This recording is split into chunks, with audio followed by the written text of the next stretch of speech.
Welcome to LOA Today. I'm Walt Thiessen here with life coach David Strickle, the Stream of David. And this is your daily dose of happy. We are so happy you decided to join us today. And we are happy to be able to live stream to YouTube because I wasn't quite sure if that was going to work, but it appears to be working. So we'll just kind of go with that for now. But David, we go whether or not we have the YouTube connection because we have so many other people listening to us. So we can't stop for just that one. But it's nice to have the people on the live stream. So just saying. Yeah. There's an energy about live that's just different. Because you know people are watching right now. And if you mess up, you can't edit it. Yeah, that's true. Not in the live stream anyway. You could edit the part that goes on the cable channel, but not the part on YouTube. Yeah, when I started doing my podcast, I used to edit it all the time. And when I started channeling, there would be pauses because I was really not comfortable. I was speaking for the first time. I started the podcast right away. Mm-hmm. I would go in and edit it all, and I would spend hours editing the podcast, and now I never edit any of it. I just put it is. Yeah. The perfection of imperfection, as the stream says. I hear you. Yeah. I actually had gotten mostly into that mode for quite some time until we started getting on the local cable access. And then, I realized I have to stay within 60 minutes. So sometimes I have to do a little editing, but not too much. It works out pretty well. Yeah. So anyway, have a couple things to talk about today. First, I know you had something to bring in too, so I figured I'll go to your thing first. I asked you about how life in the desert is, and you gave me a rather quizzical answer. So I'm curious to see what you had to say. Yeah, well, life in the desert is the desert. It's sunny, it's beautiful, it's a little chilly now, which is nice. So that's good. Desert life is as good as can be during a pandemic with a strict lockdown going on. But my life is just fine. You know, I'm enjoying the lockdown. I'm finishing my book. I thought I'd finished my book, and then we have this whole new teaching on vibrational flows. So we added a whole other section just on that. That's really turned out really cool. And my book editor gets so excited because she goes in and reads it, and she's like, wow, this is blowing my mind. So I can't wait to get that published. I don't know how long that's going to take, but I'm excited to finally have it edited and done and start getting it out there. But The exciting thing that happened just before I jumped on here, in fact, I was almost late coming on with you, because I just I enrolled somebody in my boot camp, which I do that pretty regularly. So that's exciting every time it happens. But this one was really interesting because we always ask, how did you discover the stream? And she said, through Abraham. And I've heard that before. Usually that means they were into Abraham, and then they started searching other channels, and they found, the Stream of David. She says, no, literally Abraham. I said, well, what are you talking about? She says, they talked about you. I said, well, when did Abraham talk about the stream? Since when are we on their radar, right?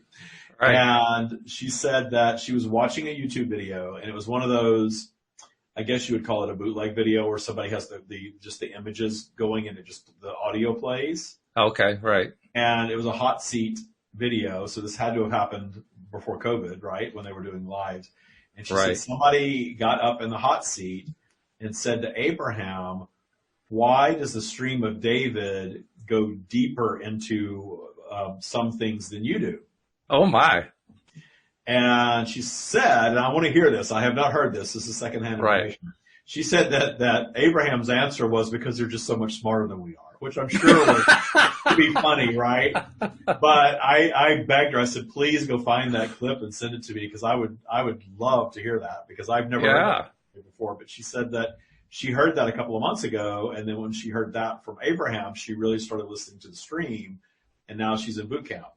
So cool story. I want to hear the clip for myself, though, just because it's almost unbelievable. It's so funny because I have heard Abraham. I remember when I used to really watch a lot of Abraham years ago.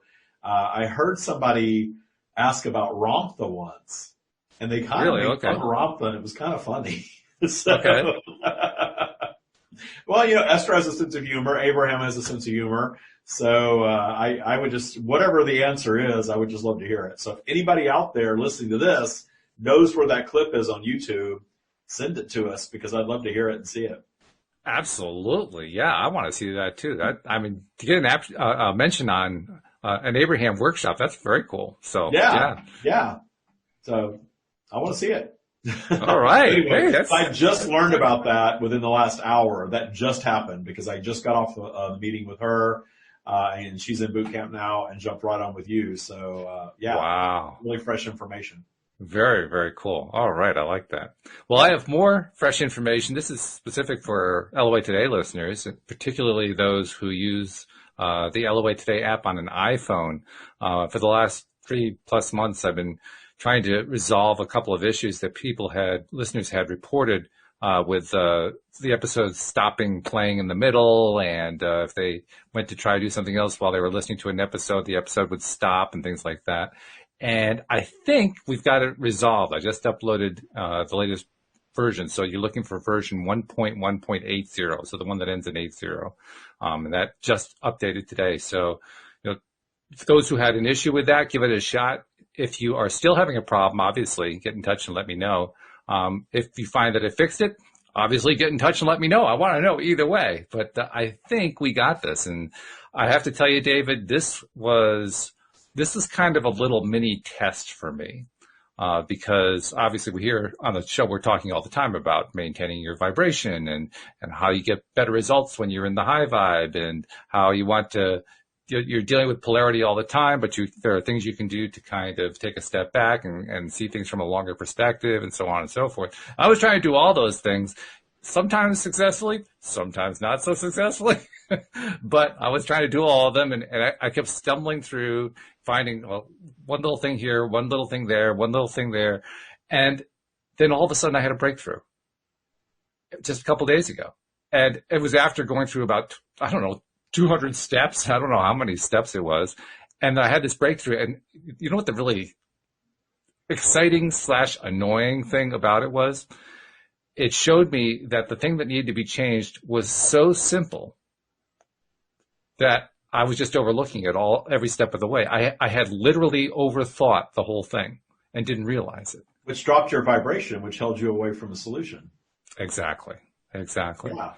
So it's really stepping away from it and just allowing your vibe to go up, and then the solution is just right there.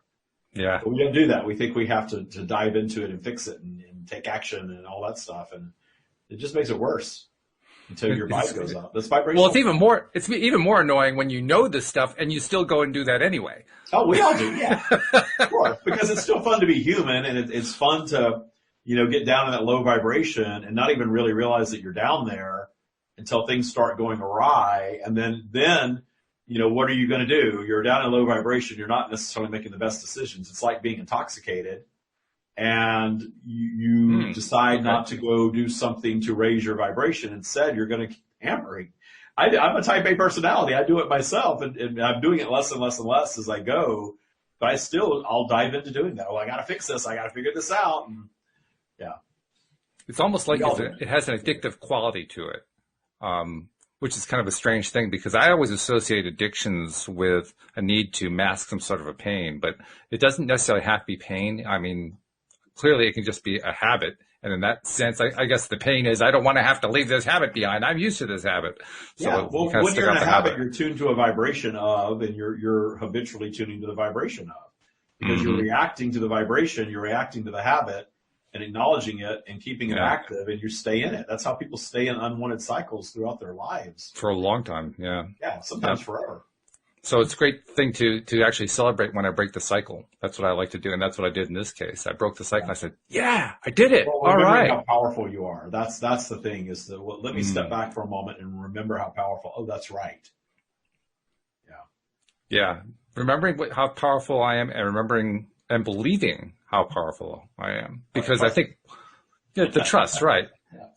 Because I think all of us come to this general topic of conscious creation from a perspective that in some way incorporates, I'm not really good at this stuff. I don't have a whole lot of power. I'm not terribly intuitive. I don't really have any kind of amazing superpowers. The list goes on and on and on. So we find ourselves taking a lot of time to build it up, and it's all time well worth spending. But as we go along and we do start to build up, then we start to get results. And this is the part that's always a little bit weird. The results pop out of nowhere. And in fact, I wanted to ask you about that, because Louis D'Souza and I were talking about this in yesterday's podcast. about the writings and the teachings of Carolyn Myss. Are you familiar with Carolyn Myss? I'm not sure if you are. She's a medical intuitive. And one of the things that she mentions in, I can't remember which book it is that she's trying to describe what it's like for her when she receives a piece of information to translate for somebody else, to explain to somebody else, here's what's going on with you. She says that when she gets it, she doesn't actually see anything. She doesn't actually hear anything. But she says, you know how there's like a space between seeing something and knowing that it's there? The space between seeing and knowing, that's where she gets her information. And my question for you is, does that sound familiar? Is that similar to what you get? I guess so, in the fact that I have said that, and the stream has said this, that we have to use our imagination to bridge the gap. I think that's the same thing as she's saying, okay. That we have the physical reality of it and visualizing it, and then the trusting and knowing. And sometimes we actually have to build that bridge with our imagination. But we've been taught that our imagination isn't real, that oh, we're just imagining it. That's not real. You're just daydreaming. But everything that was a creation of imagination. Mm-hmm. We all know that our imagination is our most powerful creative tool. It is the most powerful creative energy there is. And think of all of the things that we use right now that were someone's imagination, right? Zoom was an imagination. YouTube was someone's imagination. The computer I'm using right now was someone's imagination. The chair, the lighting, the room, all of it was someone's imagination before it became reality. So when I wanted to start channeling the stream, and by channeling I don't mean receiving, because that was happening naturally. The knowledge just dropped into my mind. I just had what I called my knowing, right? I just knew that what my parents were teaching me was not necessarily true. I knew that I didn't necessarily have to go through typical schooling. I knew that I was more worthy than I was being told that I was from the external world. I knew these things.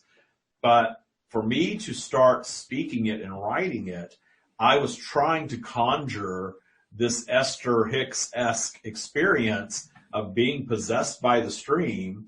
You know, she talks about, it's funny, I just got through talking about this on another podcast this morning. It's like deja vu here. But she spoke about, you know, having it breathe her and then write through her, and then she was typing and her fingers weren't moving. Something was moving her. And I was trying to conjure that. And in my trying to conjure it, I had this energy come into the left side. And I, to this day, I can feel it kind of come through the left side and come down my face and radiate through my body. But I was forcing it. I was using my imagination to conjure it, trying to make myself have this Esther-like experience. And it was happening to a degree. I was feeling it, and I had my recorder on my phone, and I was trying to speak, and it was just coming out so bizarre. And I thought, wow, this is going to take decades to figure out. and I'm not a patient person. So I'm sitting in my car, locked in my parking garage in the basement of my building, either Seattle, San Francisco, because I did it both places, and because I didn't want anybody to hear me, not even inside my condo. So I'm sitting there with the phone, and this weird voice is coming through, very strained. And then it just dawned on me, the knowing came through, relax and just imagine yourself speaking it and begin speaking. And that's what I did. I just used my imagination to create the spoken portion of it. And then it was just happening. And I was putting all this information into my recorder, and then I would listen back and think, wow, where did that come from? And so then I very quickly decided to turn it into a podcast. And if you go back into the Stream of David podcast and listen to the very beginning, the end of, 2017, is it 16 or 17? Well, when I started the podcast, episode 1, 2, 3, 4, all that, it's very different than it is now. It's very formal, much more formal than it is now. And I think the more that I do it, the more I relax into it. But sure, my imagination bridged the gap to allow that to happen. And now I know how to just step back and allow it to flow. And when I start speaking it, I become unaware of what's going on the same level. It's like I'm in the background and it's just happening. It's really hard to explain, but that's how I do it. And so that's probably what she's talking about, is that, you know, there's, what did you say? There's belief or seeing and knowing. Being and knowing, yeah, like a gap between the two. Those two things. Yeah.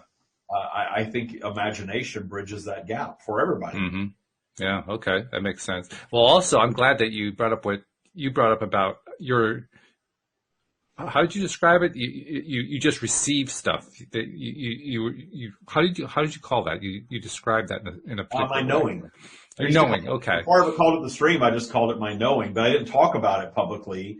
So I sort of referred to it myself as my knowing. Okay. But I learned pretty early on that I needed to hide that, or people were going to think that I was nuts, or I was going to get diagnosed with some sort of multiple personality disorder, or which I still get accused of. So, because that knowing, that's really what's often called going within, isn't it? That's the internal connection part. Yeah, all that is everybody has it. It's their intuition. You raise your vibration. You're connected to source. That's not this miraculous thing either. It's subtle. The source connection is just feeling good. It's joy. And if you really sort of, I don't want to say wallow in it, really luxuriate in that and sort of just keep yourself there and make that your new habit, then all of these other things just come with that. That's intuition. It's worthiness. It's self-love. It's being able to appreciate all that is. That is source connection.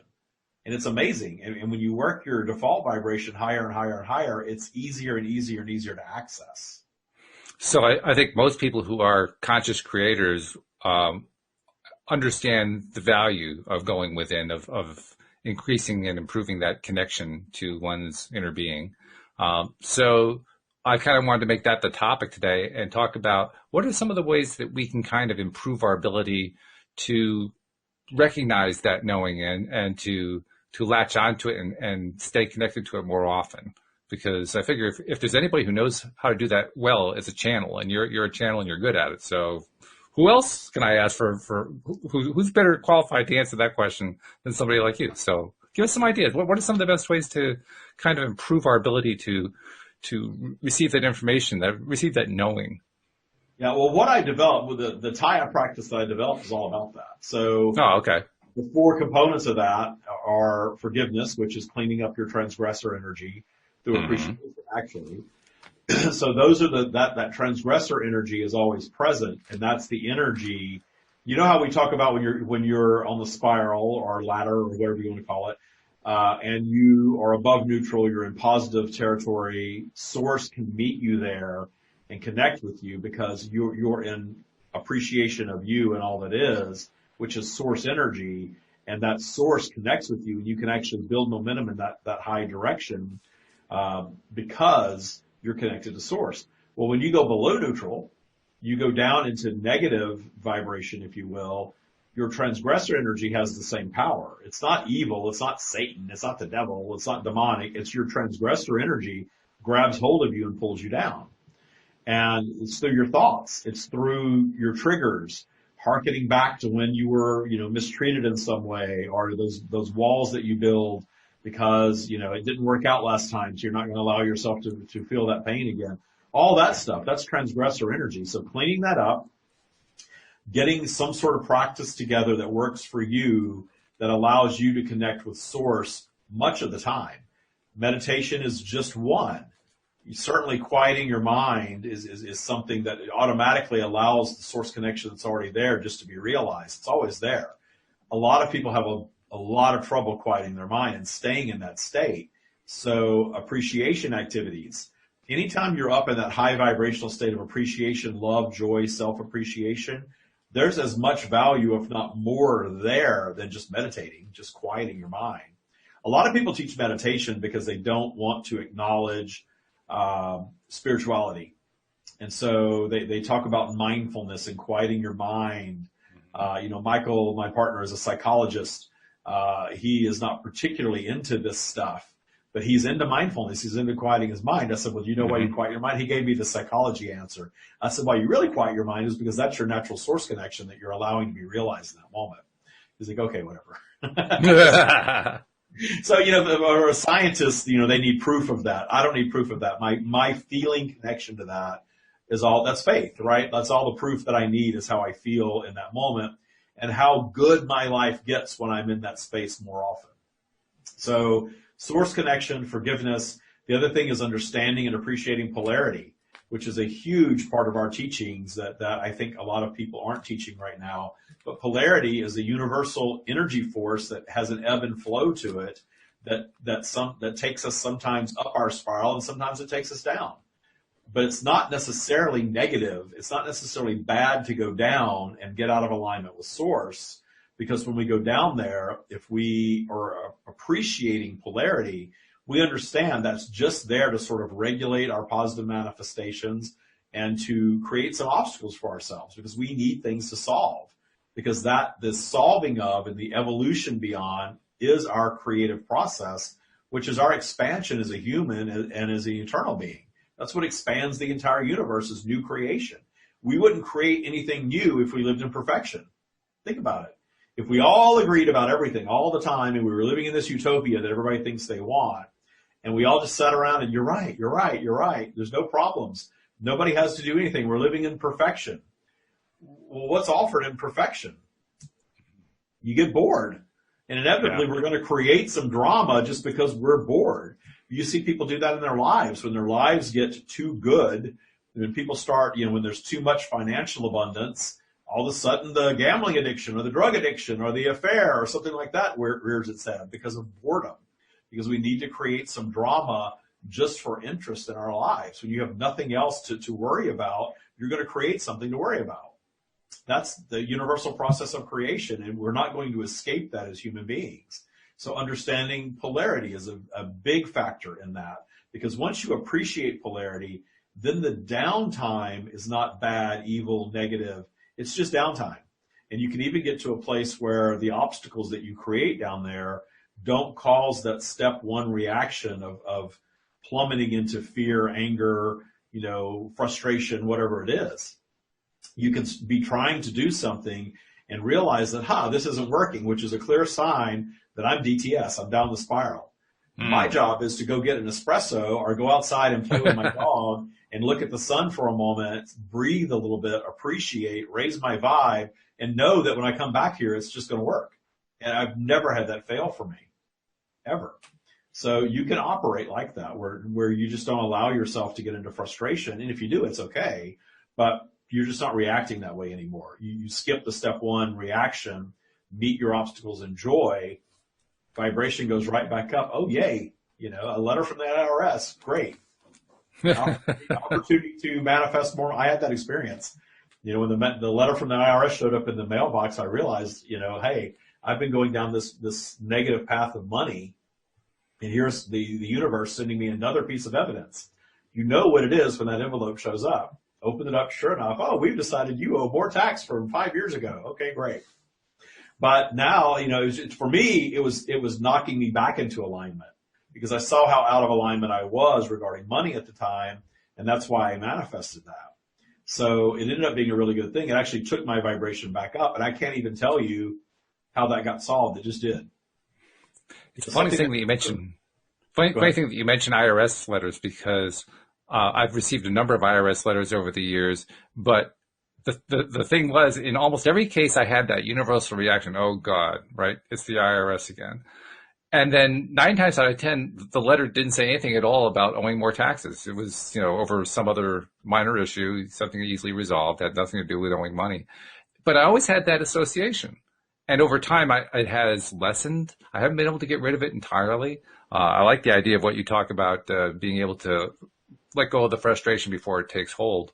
And that's something I'm certainly working on. But it's just odd that I don't know how to explain this from an LOA perspective. The fact that I kept expecting every time I got one of these letters that it meant that I owed the IRS money. And when you actually read the letters, I didn't actually owe them any money. I still can't quite understand that one. Yeah. Well, it's ingrained in you that that's a bad thing. IRS is bad. It's terrible. They're here to take your money. And when they take your money, all they're going to want to do is take more. We all think that way. And mine was a request for money. Yeah. But it's funny because now I look back at that and realize that I know that got solved. I don't even remember how it got solved. It's so meaningless now to me that I can't even tell you how that got solved. So we all have our themes, that feeling. A lot of people talk about that sinking feeling when a cop pulls you over. Mm-hmm. I haven't really thought about that. I have not been pulled over by a police officer since my mid-20s, and I'm 52. Yeah. Yeah, and I've driven a lot of. I've had Porsches, I've had Audis, I've had all kinds of sports cars, and I just don't get stopped. Mm-hmm. You know, I don't drive like a maniac most of the time. That's part of it, but also, you know, I mean, I've definitely driven fast in those cars, and I just don't align with getting stopped. Mm-hmm. And so, you know, that's just I've never had an issue with that. But there's little sticky things around money that I have had issues with. So we all get trained to react in these ways, and Taya and tools like it give you the tools to just move beyond that training to a full appreciation of all of it. I get pulled over, great. It's going to be fine, no problem. I get a letter from the IRS, it's already worked out. I don't even have to worry about it. All I have to do is raise my vibration. The universe sends the solution, and solving problems is expansion.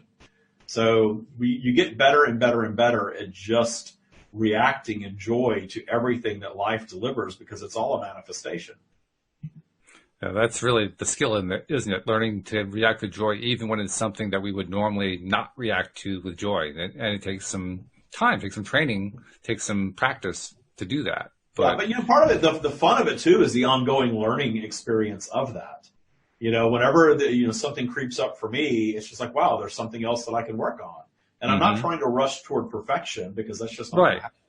But just getting better and better and better at it, and not allowing fewer and fewer things to hold me away from joy is what my goal is with it. And so, you know, that I've had that experience. I think I shared, did I share with you about Thanksgiving or not?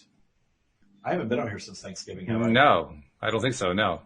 Yeah. So I cooked a very nice Thanksgiving meal. Everything, I cooked every bit of it. Made pie crust from scratch, all of it. And there was some criticism of my cooking. Yeah. And I allowed it in the moment to take me down a little bit. I was just like, wow, because I was raised in the South where, you know, even if you don't have anything good to say, you don't say anything at all. You're always polite, even if it's not genuine. And I actually kind of moved away from that, where I really generally like feedback. And I'm okay with feedback. And if somebody has a problem or a criticism of something, I'm really at peace with that. But for some reason, I think I was so physically tired, because I literally cooked all day Wednesday from 7 a.m. to 7:30 or 8 p.m. Wow. And then Thursday, I really wanted to just enjoy the day, but I was still kind of recovering from Wednesday. And then when this person was like, oh, I taste this, I don't like that, or this, and, you know, I was just kind of like, really? You know, after all that. And I thought everything turned out so good. I was so impressed with everything that I made myself. So then I realized, wow, that shouldn't bother me at all. So over the weekend, I was around this same person, and they were kind of doing the same thing, and in a different vibration. It didn't bother me at all. At all. And so it was all just a reflection of my vibration in the moment. Right. It shows me that I had a little more work to do in fully appreciating this person for who and what they are. And this person is of an age that they're not going to change. So yeah. You get to that age, you see people that get to an age where they just don't care, and they say whatever they think all the time. That's who this is. So, you know, it's okay. It wasn't really personal. I didn't really take it personal. It was just annoying. Yeah. You know, in the moment, it was just annoying. I spent all this time cooking. And now, you know, you show up, you sit down, you get weighted on hand and foot, and all you can do is criticize. I have to admit, that kind of person used to be a real transgressor, to use your word for me. But it's gotten to the point now where I kind of look on that kind of person in sort of a pitying way. And even that's not the best energy to be in, but it's like, really, that's the best you can do? I feel sorry for you. Yeah, well, and I realize that, you know, that's their own negative, you know, outlook. That's not a pleasant place to be. Yeah. I'm not going to change their reality, nor is it change their reality. No. I just need to not take it so personally and just let it flow, you know. Jeffrey posted a couple things in the live stream. He said he has a question. I often connect with source and receive information, parentheses, I've heard it referred to as downloads, but I also receive questions about big picture issues. Can you give guidance on what to do with the info that we receive from source? Well, it depends. If it's useful for you, and I couldn't imagine anything from source not being useful for you in your life. If you want to use it in your life, and keep it to yourself, that's up to you. And there's nothing wrong with that. Source is not judging. But I found for me that I got to a point, because my intention was to keep it to myself for years and years into my 40s. And I got to a point to where I had enough information and had used that information to create enough tools for me that I kind of got to where my only option was to share it. I didn't feel like I had any other purpose in life other than quitting my corporate job and spending the rest of my life sharing this practice with the world, which is what I do now. So I did get to a point where I shared it, and my mastery group is sort of getting to that forefront of thought space, because they're with the stream all the time and mastering the Taya practice. And the stream has told them, you get to a point where you're out sort of at the leading edge of thought, and the only way to multiply from there is to share it. Mm-hmm. Because it continues to multiply and come back to you. But you sort of get to this edge, and it's like, okay, we've got the keys to the universe. Now what? Now what? Right.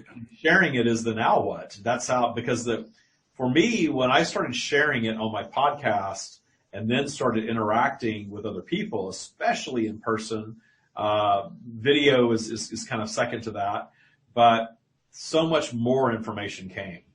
Because it was beyond just my mind asking the questions. And so when you allow yourself to interact with other people with your knowing, your download, whatever it is, it actually is of service to other people, which is nice, but it also, you get more and more and more because it's just multiplying for you. Yeah, that's true. And Jeffrey also mirrored what you said. He said, not all of us are called to be public figures and do podcasts, but still want to put our processes to good and profitable use. But I appreciate those who are. And I appreciate folks that like to cook and feast as well. Yeah. So. Yeah, and that's everybody's individual journey, and you really have to be ready, because I was very much in the closet with my channeling. It's funny, I came out of the closet as a gay man in my early 20s. But before you did this. Yeah, and I stayed in the closet as a channel. And I think I've told this story before, that when I came out of the closet the first time, I really kind of lost the friendships that I had. I mean, they're still around, Facebook hello every once in a while, but they're not like they were. And they all stayed friends, and I was kind of out of that. And I also moved away. And I lost the relationship with my mother. She never spoke to me again when I told her I was gay for the rest of her life, for over 20 years. Oh my. Wow. So that was the end of that relationship. So I severed those relationships in coming out of the closet. And then I live, another 20 years, and then decide to come out of the closet yet again as a channel. And my aunt, my mother's sister, who was so critical of my mother, she sort of stayed in touch with me, and I just can't believe your mother, and it's so bad, and it's awful, and it's terrible, you shouldn't be treated this way. And I was already kind of into it's okay, it's fine, I've made peace with it sort of place.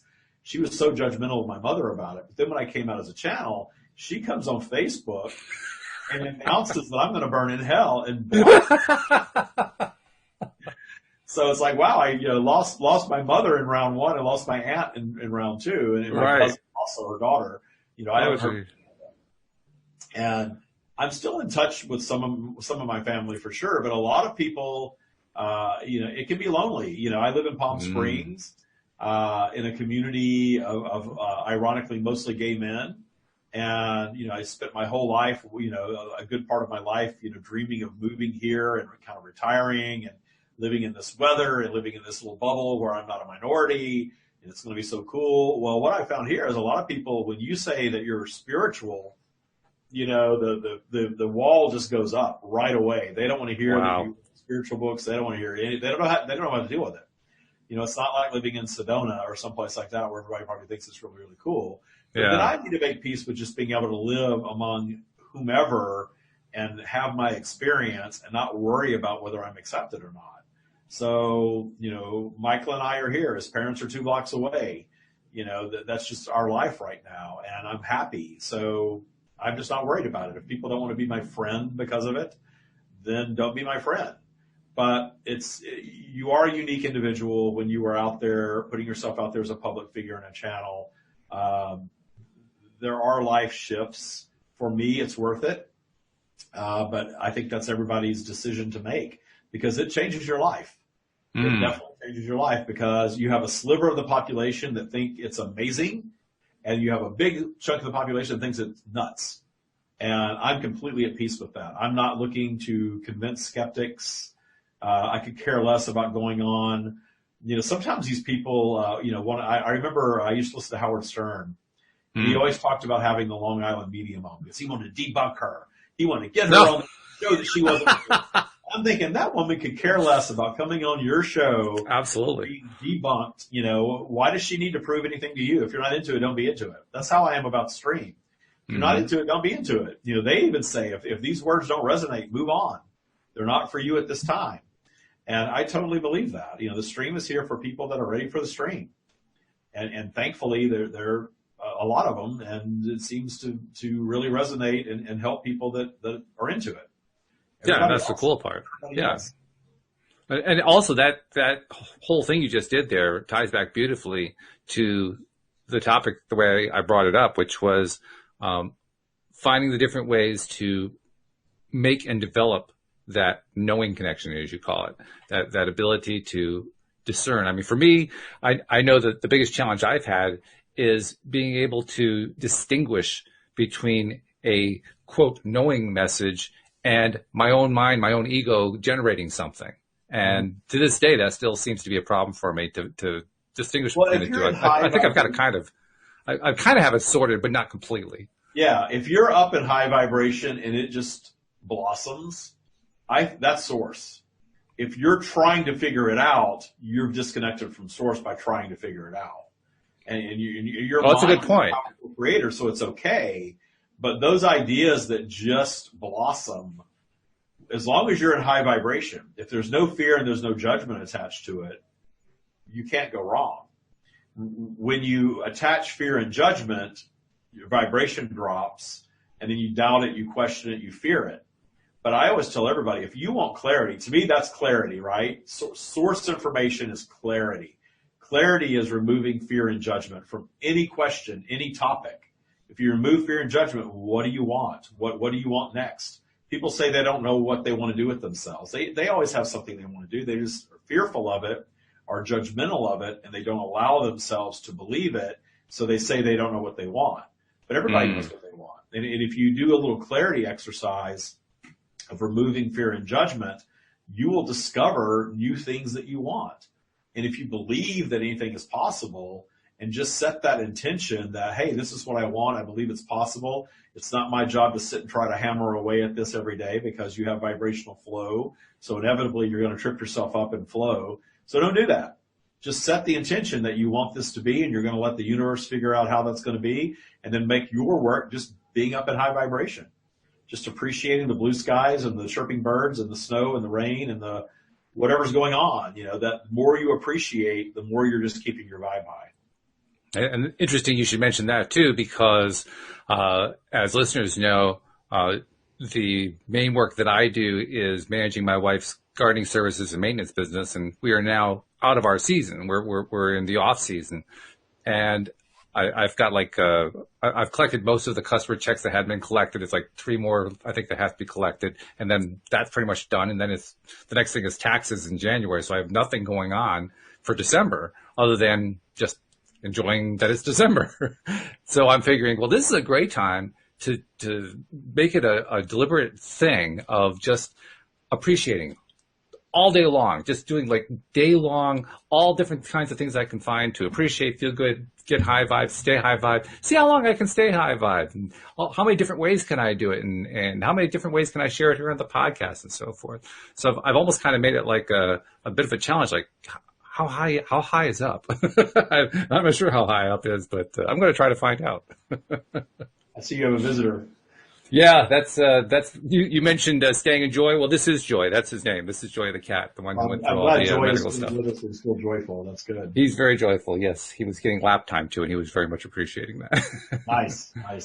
Yeah, the steps to go up your spiral, up in vibration that I teach everybody is, if you're really low in low vibration, and you're so low that you can't appreciate, because you can get down there. You can get down there to where, you think that there's nothing to appreciate. It's not possible.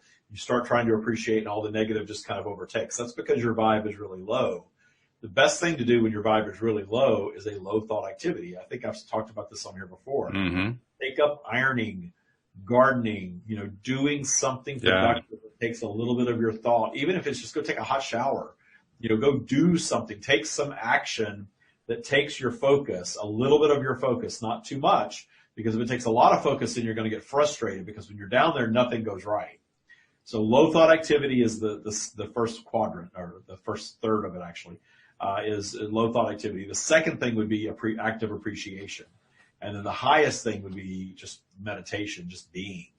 And meditation doesn't have to be sitting and oming and holding your hands in a certain way.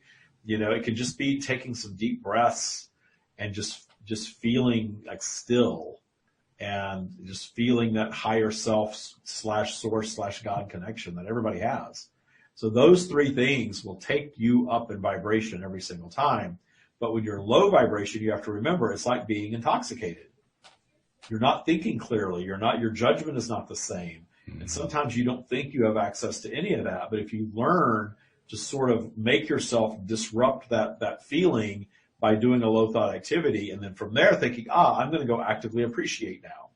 I'm going to walk outside. I'm going to find 5 things to appreciate no matter what's going on. And you can get really good at just finding little things to appreciate. Yeah, it doesn't take long. No, that's really true. In fact, I found for myself, you mentioned earlier the idea of clearing your mind. I've gotten to the point now where my mind is pretty clear. I don't get a whole lot of tapes playing anymore, which is really nice. And it actually that transgressor energy that stops all of those reels of oh, it's terrible, it's so bad, this was horrible, this person mistreated me, this should never happen again. All that crap could be wiped out with a little bit of effort. Yeah. Well, it's also a little bit surprising because I can recall not all that long ago, I would say about 2 years ago, where the tapes were constantly playing. Now, you named the tape, it was playing. And I did it with mirror exercises. I did mirror exercises and still do mirror exercises just about every day. And within 30 days, that had knocked most of it out. And to this day, whoops, you can't go up there, buddy. And to this day, it continues to keep it really low in terms of the amount of unwanted stuff going on through my head. But now it's gotten to the point where I get so little of it, I forget what it's like to have that. And when you pointed out, well, you want to try to calm your mind, I realized, my mind's already calm. I'm not giving myself enough credit for having a calm mind. You can actually become so accustomed to it, you forget. Yeah. You just kind of not remember those know it anymore. Nose blind, when you smell the same bad smell every day, you become to it. And of course, then your guests smell it and judge you for it. Right. Yeah. That commercial. Well, we get like that with anything that's a constant, whether it's something we want or we don't want, we just start taking it for granted. Mm-hmm. Exactly. I used to live in this condo that had this amazing view of the lake, and I didn't necessarily appreciate it every day. And then somebody would come over, and they'd be like, "Oh my God, this is so amazing! The sailboats and the sunset." And I'm like, "Oh yeah, it is nice." I kind of. Yep. I know exactly what you mean. I actually had the experience of living on a lake for a year, and it's so easy to take the whole thing for granted. I mean, honestly, when I would actually get my best time appreciating the lake, it was when I was outside mowing the lawn next to the lake, because I wanted to make sure I didn't actually mow into the lake, right? So I had to be aware of the lake. You had to finally pay attention to the lake. I had to pay attention to the lake, and wow, there's a lake here. How about that? Yeah. Well, it probably made mowing the lawn a little more enjoyable too, to think about. It did, yes. Yeah, that was the best lawn mowing I ever did, and I'm not somebody who likes mowing the lawn. So. Yeah. But yeah, I think it's really interesting how you talk about it in terms of polarity. You talk about it in terms of going up and down the spiral, which is a great way to describe it. Others describe it in somewhat similar terms. But no matter where we are on that polarity journey, I guess I'll call it, we find, or at least I find, that the experience of being wherever I am on it leads me to get into that place that you just described of taking it for granted. It's so easy to do. Mm-hmm. And literally the most challenging, I think, now other people may feel differently about this, but I think the most challenging thing to do, excuse me, my cat's having a fit here. I'm trying to get out the window. But the most challenging thing to do is to regularly be aware and to appreciate the change. Every time that a change happens, appreciate it. And I'm getting better at it. I'm certainly a lot better at it than I was 5 years ago, but it amazes me how often it just kind of slips by. I mean, do you find that you have to make a conscious, not effort, but be consciously aware to keep doing that? One thing I do think Taya for me has become a habit of thought, where I'm always aware of my vibration just naturally, and I'm always thinking of not thinking about transgressor energy, but if something pops up, I immediately identify it as such. So I do think that kind of becomes habitual if you get a practice together that makes it your habit of thought. I have not fallen out of it, but I'm also teaching it all the time. Oh, that's true. Teaching it all the time, and that's why we have a lot of people that graduate boot camp that want to mentor, and they donate their time to become mentors in the program because it keeps them coming back to it. Yeah. It's a win-win for everybody because, the boot campers get exposed to someone who's recently out. The person who's recently out is donating their time back, so they're staying in the process without necessarily going on to mastery. And it keeps you in the practice. And we just had a reunion last week. In fact, Tuesday after I was on with you, we had a big reunion for boot camp. Oh, so nice. We had quite a few people on. It was over 40 people on. And the huge Zoom meeting, as you can imagine. Yeah. And we had all these stories of just different things that people have done. Every single person uses it in some way in their lives. But it was all over the place, from people that continue to practice very strictly on a daily basis to where it has become their way of life, which is the goal as far as I'm concerned. Sure. And people that are still working at it, and people that really have just sort of let some of it go until life kind of spirals out of control. Then they get back into it and kind of pull back into alignment. And there's no right or wrong to any of that. Everybody's using it how they want to use it in their lives. The only thing that was consistent among everybody is they all said it made their life better. It gave them more clarity and gave them a path back to joy, which was very satisfying to hear that from that many people, even people 3 years ago. I guess I was honing in particularly on appreciating, because that was one of the items you mentioned out of the 4-item list. The second item being practicing connecting to source and using meditation and appreciation for that. And appreciation for me is something that is still, I need to be consciously aware in order to do it. I'm not to the point now where I habitually appreciate. Oh, I think I'm pretty good at just appreciating, and being in that state of appreciation can frustrate people around you though. Like my dog, I'm a pushover to my dog. I'm a pushover to my cat, so I understand. I am generally a very type A kind of alpha kind of person, but for my dog, I'm not. I'm a big pushover. And I will go outside and I will yell at her to come in the house, and she'll just look at me like I'm playing. She's a very smart dog. She knows several words and responds when she wants to respond, but she doesn't always want to come in the house. For me, she's like, oh yeah, I'm going to run from you. We're going to play a game. I'm not coming in the house. And there was a time that would have really frustrated me. But now I really just appreciate this relationship I have with this little dog, and the fact that I have something in my life that I don't really care if it obeys me or not all the time. And Michael is different. Michael has never had a dog, and this is the first dog he's ever really kind of fallen in love with, but he's very much the disciplinarian with her. And he'll walk to the door and he'll just do that, and she comes running in the house. And there was a little time where that was kind of like, she's my dog. I had her for 3 years before I ever met Michael. She should obey everything that I say. I trained her. I've had her since she was 8 weeks old. I paid for her. She should listen to me. And now I really just kind of automatically, I didn't have to think about, I need to find appreciation for her.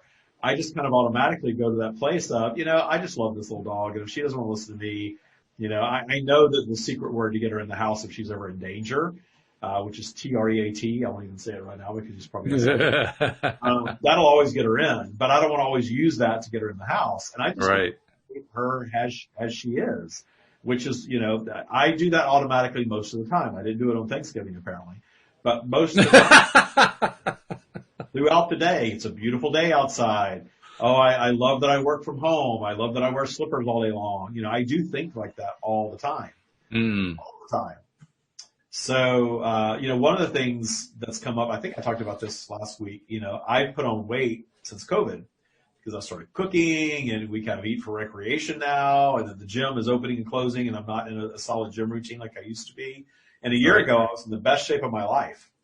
At 52, I was ripped and I was lean. I was in the best shape of my life. And now I've regressed and I'm heavier now than I was 3 years ago.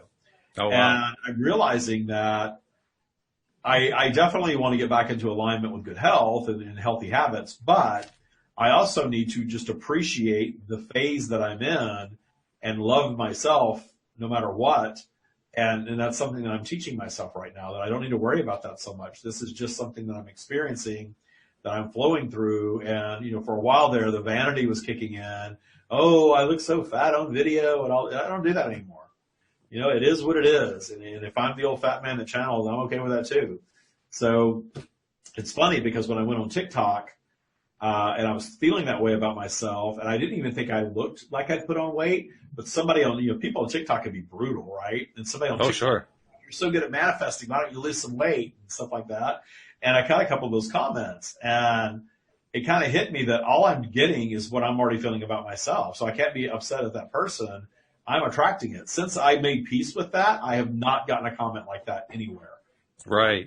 Yeah, that's always a big win. Whenever we recognize that we're the ones who created that stuff, that's a big, big win.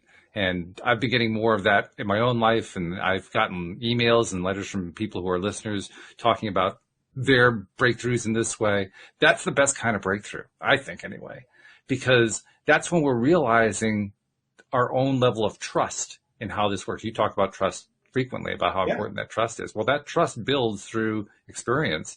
And whenever I notice that my own trust has increased, I think, whoa, okay, now I actually have a good internal clue that I'm really making the progress that I've been wanting to make all along. That's good. That feels good.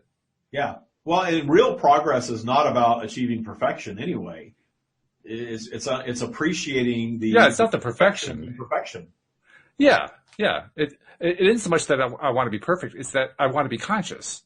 Yeah. I want to select consciously. That's what consciousness is not needing things to change to be happy, finding joy in your now, regardless of what your now is. I hear from people, and in running the show that you do, you probably hear from people too. I'm going to be happy as soon as I do X, Y, Z. I'm going to be happy as soon as I have my dream job or my fortune or my perfect partner or my better body. I'm finally going to be happy. And I've already showed myself that I achieved all of that and I still wasn't happy. I had to find a path to just being joyful that had nothing to do with my body, my weight, my health, my relationship, my bank account, any of that stuff. Because we see evidence all around us that there are people that think that that's the answer and there's never enough.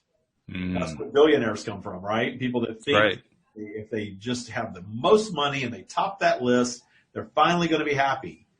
And there's never enough, so they have to have more and more and more. That's why people that have so much money they never have to work again a day in their lives or even think about money are the hardest working people. Because they got to have more, they got to be the top, and I see that. It's so prevalent on places like Instagram. You got to get out and you got to grind and you want 10 billion, you got to hit this and you got to do that. And I'm just thinking, first of all, the person posting that on Instagram probably has not even a fraction of that, or they wouldn't be bothering posting on Instagram. Yeah, right. Yeah, who are you listening to here? And secondly, that's just not where it's at, because I've achieved such joy and peace and love of self regardless of conditions now. And that's what I really want for everybody that listens to the stream. That's what the stream wants. That's why the stream says find peace and love in what is, and it doesn't mean that you're sticking yourself there, but release the need to have that thing that you think you need to be happy, because it never is the answer. Funny, too, that you mentioned how that person, the person's reacting to somebody on Instagram, forgetting that the person that they're hoping to find is not going to be on Instagram.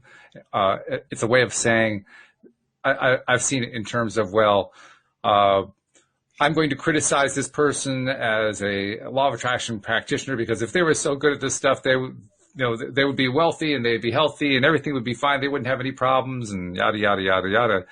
And they forget that that person who is in that place feeling that way isn't going to be talking to them in the first place. They've got better things to do with their time. So it's like, wait a minute. Do you realize what you're saying? What you're saying is you don't want to talk to anybody who is not willing to talk to, who is willing to talk to you. You're only willing to talk to people who aren't willing to talk to you, which is not going to get you where you want to be. Yeah. Yeah. It's like the ultimate irony. Yeah. Well, and the whole idea that the human judgment, and that's something that, the more you detune human created judgment of things, the more joy and the more source you experience. Because source isn't judging. Source doesn't care how much weight you gained or how much hair you've lost or how much money you have in your bank account or how many friends you have or how many dates you've gone on or how many followers you have on Instagram. Source is not judging any of that. That source perspective, zooming out to that source perspective. And it's something that I am challenged to always try to better describe to people, because getting into the stream is source perspective. Mm-hmm. And I have so much clarity on that now. And writing this last book, the clarity in that book is insane. I can't wait to get it published because the clarity in that book is absolutely insane. The editor that is a spiritual student of many, many years, just goes on and on how blown away she is of the information that's in there. And, the challenge is fully expressing in human terms things that are way beyond humanity. But the one common thread that's so easy to communicate, but hard for people to really grasp, is the non-judgment of source. That everything we're doing here is creating expansion, and that's why we're here. And there's no right or wrong way to do it. And there's no prize at the end or penalty at the end for how we do it. The prize or penalty is realized in human terms while we're here. Yeah. And the only thing that makes it a penalty really is our judgment of it. So our continual judgment of our path and our current conditions and our past, that just holds us in that space. Yeah, letting go to that judgment, that's pretty much what the Taya practice is about, isn't it? Letting go of all the different ways that we judge. To allow trust. Exactly. Yeah, that's really what it's all about. So good stuff. I want to remind people who have not yet downloaded the LOA Today app. I'm not sure how many of them there are, but if you haven't done it, please do so. And you will find, especially if you're an iPhone user, that I think you'll find that the issues that others have been experiencing over the last few months have been fixed. Anyone who's still experiencing an issue, please use the form that's on the LOA Today app and send me a note. Tell me about it. Also, I want to encourage people to use that form for other things, like sending in questions for the Stream of David to answer, or questions for Rita and Linda, or for Cindy or Louie, or anybody else who's here on the program, because that's why we include it there, to give you a way to give us the input and share your questions and even give us topics. We've had some great topics come through the form that way, so take advantage of that as well. Also, I wanted to do a shout out to Jeffrey, because he's been basically mirroring everything we've been saying. Say, yes, that's what I love. So he's like right on track with what we're talking about here. And cool. I just wanted to say, well done, Jeffrey. Really good. And also, we have a shout out from Carrie. Carrie's logged on, your administrative person, so had to say hello to her too. So, yeah, good stuff. So thank you very much. I think we're probably going to be doing a little bit of actual connection with Stream of David next time, so I want to look forward to that. And also, it's an opportunity, if you have a question, to include that, because we will include it in the conversation. But for the moment, David, it's been great. Thank you so much for sharing your perspective, and thank you for teaching us a little bit more about how to maintain that connection, because that's really important. Yeah, thank you all. Always good to be here. Really, really appreciate it. And also, thank you to the live streamers, and especially thank you to the podcast listeners, because without you, we wouldn't have a podcast, let's be perfectly honest. We'll see you all next time here on LOA Today. Goodbye, everybody.